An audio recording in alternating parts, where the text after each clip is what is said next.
I don't know if I picked glass or if glass picked me, but when I was a student at the University of Washington in Seattle, I started working with glass on a regular basis. And by the time I got out of school, I have a degree in interior design. I went to work for an architect and had built a small studio to be able to fuse glass. I was weaving bits of glass into tapestries that would go into the windows. And one night I melted some stained glass between 4 bricks in a little oven, and I put a steel pipe in there, not a blowpipe, just a regular pipe, and blew a bubble. And really that was it for me. I really wanted to be a glass blower at that point. And fortunately, the University of Wisconsin had just started a glass program. And I quit working for the architect, John Graham, and I went to Alaska and became a commercial fisherman in order to save money to go to graduate school at Wisconsin. What's your inspiration? How do you decide your creative direction? I don't know, what makes you go in what direction exactly. Things inspire you or influence you. You get an idea, you try it, and you see how it comes out. I think that's one of the most important decisions an artist can make, really, is when they try something, they have to decide whether that can be exhibited or not.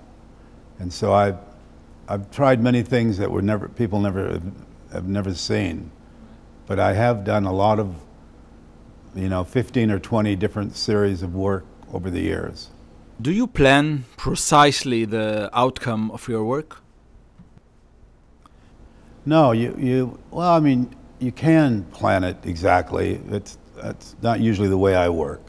I have an idea, then I try it, and I'm very fortunate to have a big team that works with me. So we experiment, try it again, experiment each day, look at what we had done the day before, and then again decide whether to go ahead with it or not.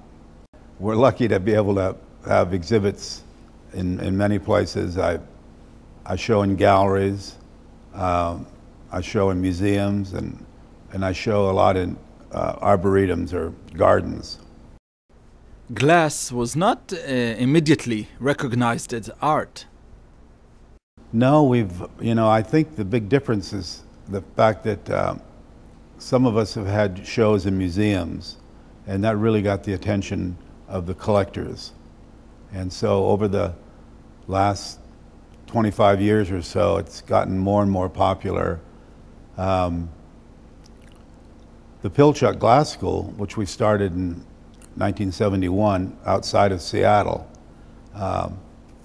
has brought a lot of attention, a lot of people to Seattle. And we now think we have more glass blowers in Seattle than there are in Venice. Well, it's a big movement that is centered in large part around here. How did you come up with the amazing aquarium in the boathouse? Well, that answers your earlier question about you have an idea, do you know exactly what you wanted to do? I mean, the idea was to make an aquarium, to put my glass in it, and have the fish swim around my glass. And so that was the idea. I didn't know what it was going to be until I started working with it, and then I decided that the glass would all be white, and that the color of the aquarium would be black, or dark blue, I think it is. I probably just wanted to make something as dramatic and as beautiful as I could. And I love color, and what's more colorful than tropical fish? What's your connection to Israel that led to the show at the Tower of David Museum? I don't know. I always, I worked on a kibbutz in Israel in 1963, and it had a tremendous effect on me and a major impact on my life. And so I always wanted to go back, when I worked on the kibbutz, that was before I even was working with glass. So I always wanted to go back and do something special. And I was very fortunate that Ezekiel Gaon, the curator from Israel Museum, came to visit me. It would have been around 1997, and talk about doing a show in Israel. And he told me about the Citadel, the Tower of David Museum. And when I went back to Israel for Ezekiel's memorial service, unfortunately he died shortly after that, I met with Shosh, the director of the Citadel, and she showed me around. And as you can imagine, anybody that goes into the Citadel, you know, it's breathtaking and incredible space. 10 years after came the beautiful show at the Litvak Gallery.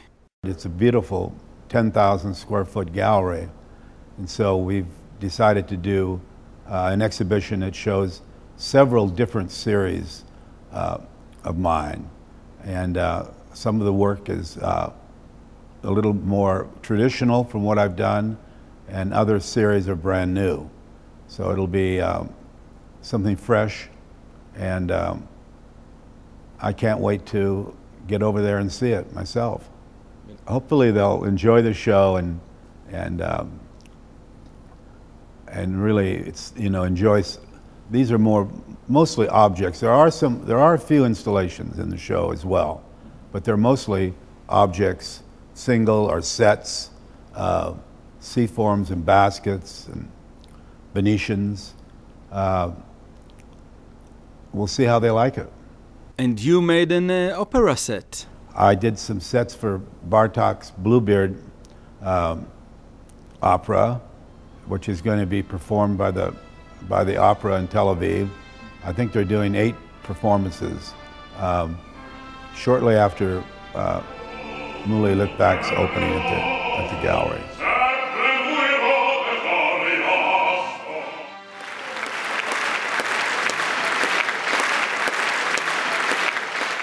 How did the connection to Litvak emerged?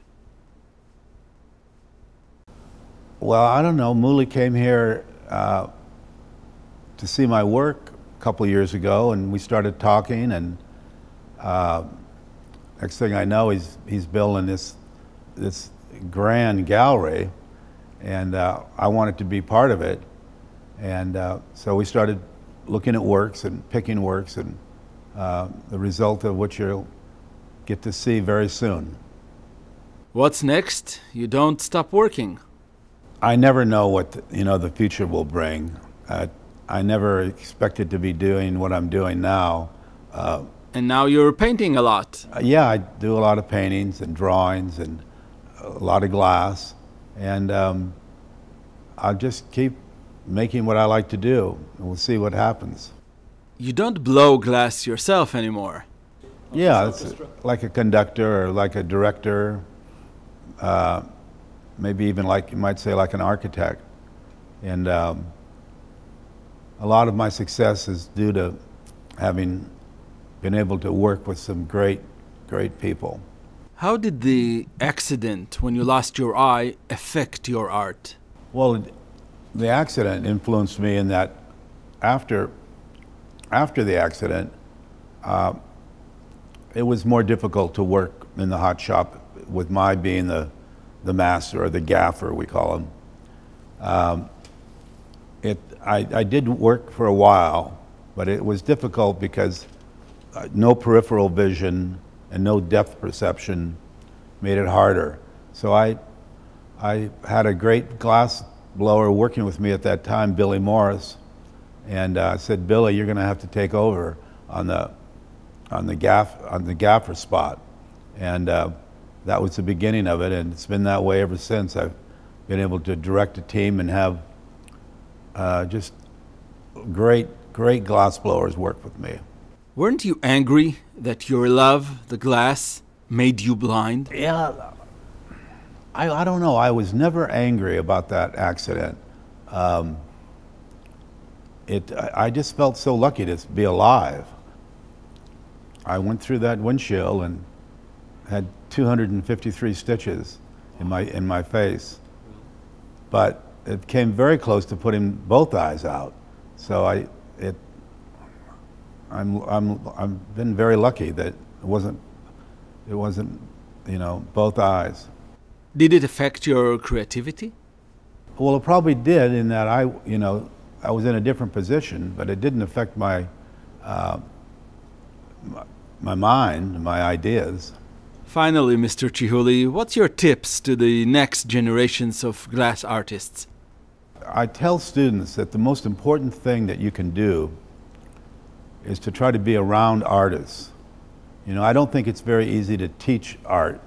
I think it's much more valuable to try to hang around artists and be around them and be influenced by artists. And you have to be pretty clever sometimes to be able to do that. But that's where you get the most, you learn the most is from other artists. Find somebody who you really respect and hopefully can become a mentor to you. And just go ahead and remember that, ultimately you have to make something that nobody's ever seen before. And sometimes that takes a while.